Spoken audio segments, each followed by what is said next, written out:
दूसरा जो सबसे बड़ा ऑब्जेक्शन है आईएमएफ का भारत के विषय में, वो है जो हमारा इनफॉर्मल सेक्टर है ना, उसका जो कैलकुलेशन है, उसका जो एस्टिमेशन है, वो बहुत एक्यूरेट दिखाई नहीं देता। कैसे? देखो, इनफॉर्मल सेक्टर से क्या मतलब है? इनफॉर्मल सेक्टर से मतलब है जो रजिस्टर्ड नहीं है ना, जो जीएसटी के दायरे में नहीं है, ऐसा बहुत बड़ा सेक्टर है। जैसे छोटे दुकानदार है ना, अब ये तो लोग तो जीएसटी लेते नहीं है, जीएसटी नंबर लेते नहीं है, तो इनका कैसे पता पड़ेगा? छोटे व्यापारी हैं, है ना, छोटी छोटी फैक्ट्रियां हैं, वर्कशॉप लगा के लोग बैठे हुए हैं, तो वो जीएसटी नंबर नहीं लेते जब तक कि उनका एक डेफिनेट इनकम आना शुरू ना हो जाए, बड़ा इनकम आना शुरू ना हो जाए, वो जीएसटी नंबर नहीं लेंगे।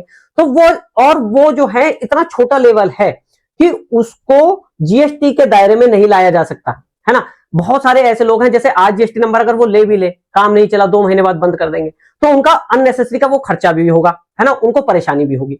लेकिन वो सेक्टर इतना बड़ा है इनफॉर्मल सेक्टर की, हमारी जीडीपी का 40, 45, 50% वहां से आता है।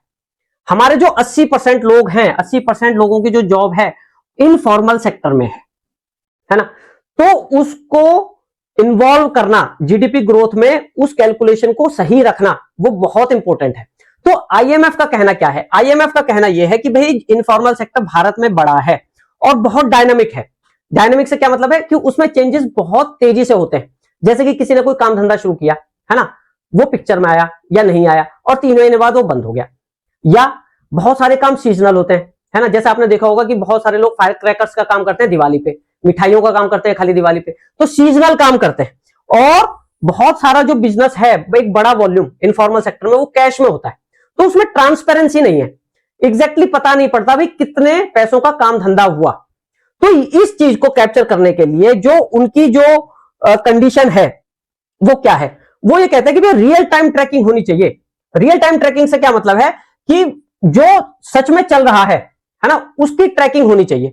अभी क्या होता है कि जो भारत के पास डेटा है, अब 140 करोड़ लोग हैं, है ना, तो आईएमएफ का कहना क्या है कि जो डेटा का जो साइज है, जो सैंपल साइज है, वो एक्यूरेट, वो बड़ा नहीं है, वो सैंपल साइज छोटा है, और जो फील्ड के जो विजिट्स किए गए हैं, है ना, वो बहुत कम है।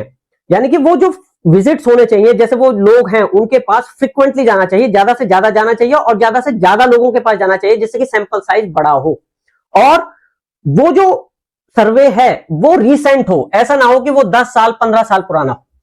कहने का मतलब यह है कि जो वो इनफॉर्मल सेक्टर है वो ढंग से कैप्चर नहीं हुआ है, वो डेटा पुराना है, जो सर्वे वाला डेटा है, इसलिए उसने भारत को सी ग्रेड दिया है।